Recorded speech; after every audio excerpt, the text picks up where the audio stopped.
السلام علیکم ورحمۃ اللہ وبرکاتہ۔ بسم اللہ الرحمن الرحیم۔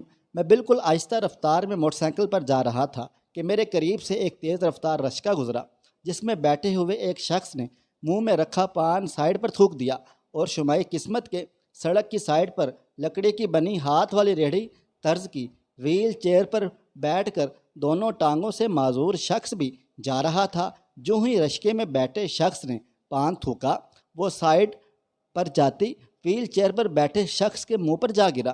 رکشہ اپنی رفتار سے آگے بڑھ گیا، مگر میں نے بریک لگا کر سائے میں موٹر سائیکل کھڑی کی اور معذور شخص کی مدد کے لیے مڑا تو تب تک وہاں سلور رنگ کی بڑی گاڑی سے 3 پیس سوٹ میں ملبوس شخص اترا تو تولیہ ہاتھ میں پکڑے معذور شخص تک پہنچ چکا تھا۔ گو کہ یہ منظر مجھ اور اس گاڑی والے سمیت 20 افراد نے دیکھا تھا، مگر کسی نے نظر انداز کر دیا اور کوئی کہکا لگا کر آگے بڑھ گیا۔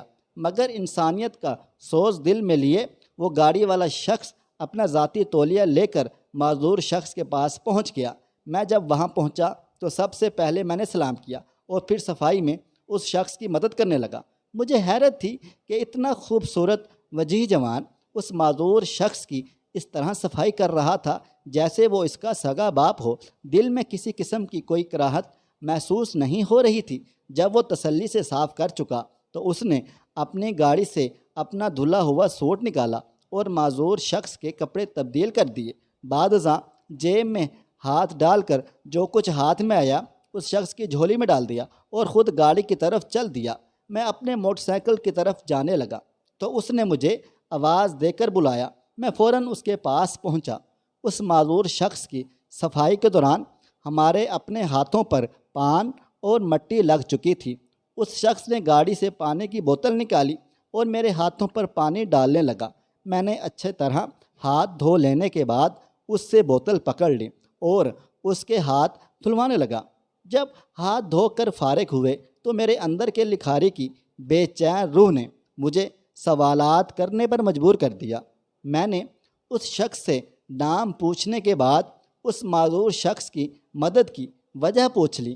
پہلے تو اس شخص نے بہت غور سے مجھے دیکھا جیسے وہ مجھ سے ایسے سوالات کی توقع نہیں رکھتا تھا، مگر پھر اس نے بتایا کہ میرا نام محمد منیر ہے، میں محکمہ تعلیم سے منسلک ہوں، اچھے عہدے پر ہوں۔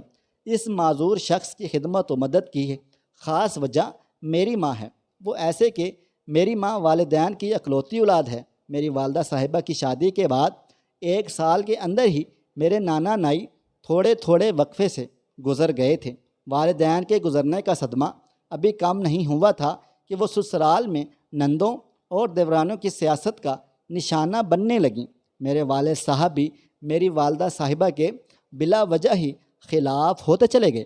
والدہ صاحبہ کی شادی کے 3 سال بعد میں پیدا ہوا اور میری والدہ صاحبہ نے والدین کے گزرنے کے بعد پہلی اور آخری خوشی میری پیدائش دیکھی تھی۔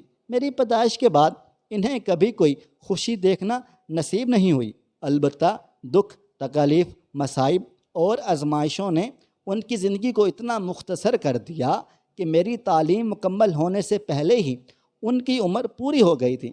میری پیدائش کے 4 سال بعد میں اور میری والدہ صاحبہ کمرے میں بیٹھے ہوئے تھے کہ کمرے کا چھت نیچے آ گرا۔ میری ماں نے اس عرض سے مجھے اپنے آپ کو نیچے چھپا لیا۔ مجھے چھت گرنے کی وجہ سے چوٹ لگنا تو دور، مجھ پر چھت گرنے کی دھول تک نہیں پڑی، مگر افسوس کہ میری جان بچانے کے عوض میری والدہ صاحبہ کی دونوں ٹانگیں ضائع ہو گئیں۔ ریڑھ کی ہڈی پر چوٹ لگنے کی وجہ سے اسے بھی بہت زیادہ نقصان پہنچا۔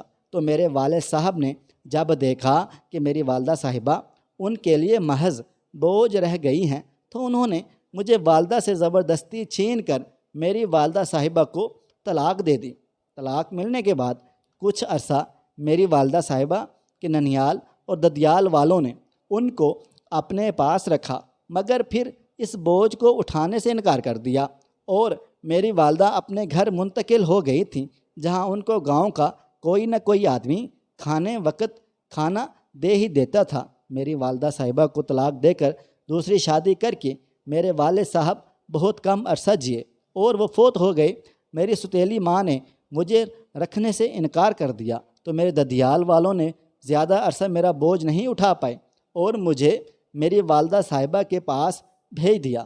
میں جب سالوں بعد اپنی ماں سے ملا تو بھی میری ماں نے مجھے پہچان لیا اور اپنے سینے سے لگا لیا۔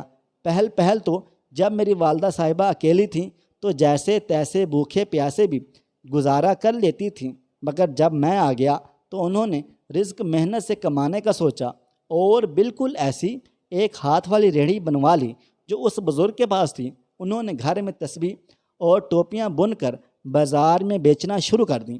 اب وہ دن کے پچھلے پہر سے لے کر رات گئے تک تسبیحاں اور ٹوپیاں بنتی، سوائے نماز اور کھانے کے وقفے کے، جبکہ صبح مجھے نماز پڑھا کر میری مدد سے ناشتہ بناتی، مجھے ناشتہ کروا کر اپنی اس ریڑھی پر بیٹھ کر مجھے اسکول چھوڑتی اور خود شہر کو چل دیتی۔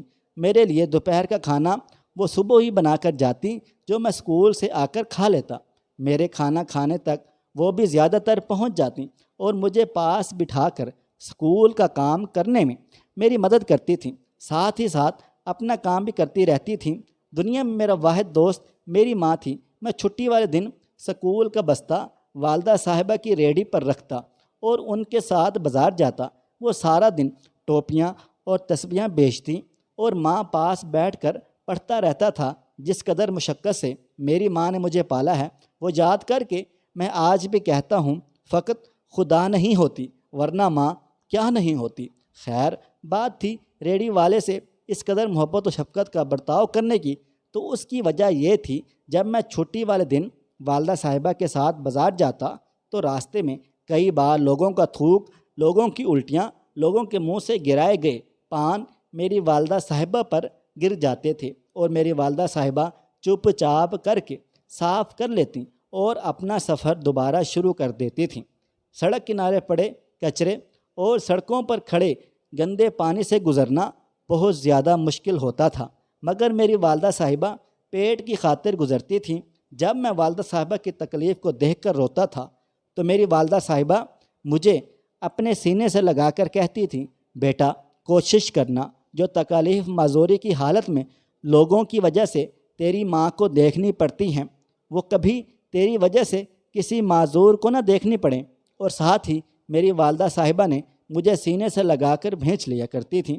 سر، میری تعلیم کے لیے میری والدہ صاحبہ نے بہت محنت کی، مگر میری تعلیم مکمل ہونے اور میرے کسی مقام پر پہنچنے سے پہلے میری والدہ صاحبہ چل بسیں، مگر میں نے ان کی نصیحت یاد رکھی۔ میں کبھی سڑک کے کنارے یا فٹ پاتھ پر نہیں تھوکتا۔ میں کسی بھی معذور شخص کو مشکل میں دیکھتا ہوں تو رک کر اس کی مدد ضرور کرتا ہوں۔ میں کبھی کسی معذور کی زندگی سے کراہیت یا نفرت نہیں کرتا، کیونکہ میری ماں نے مجھ سے کہا تھا، لوگوں کی جن حرکات کی وجہ سے تیری معذور ماں کو تکلیف ہوتی ہے، کوشش کرنا تیری ان حرکات کی وجہ سے کسی معذور کو تکلیف نہ ہو۔ بات مکمل کر کے وہ آنسو بہاتے ہوئے اپنے راستے پر چل دیے اور میں نم آنکھوں کے ساتھ اپنے راستے پر خوش رہیں، خوشیاں بانٹیں۔ مزید ایسی سبق آموز واقعات اور کہانیوں کے لیے میرا چینل سبسکرائب کر لیں اور مجھے آپ اگلی ویڈیو تک اجازت دیں۔ اللہ حافظ۔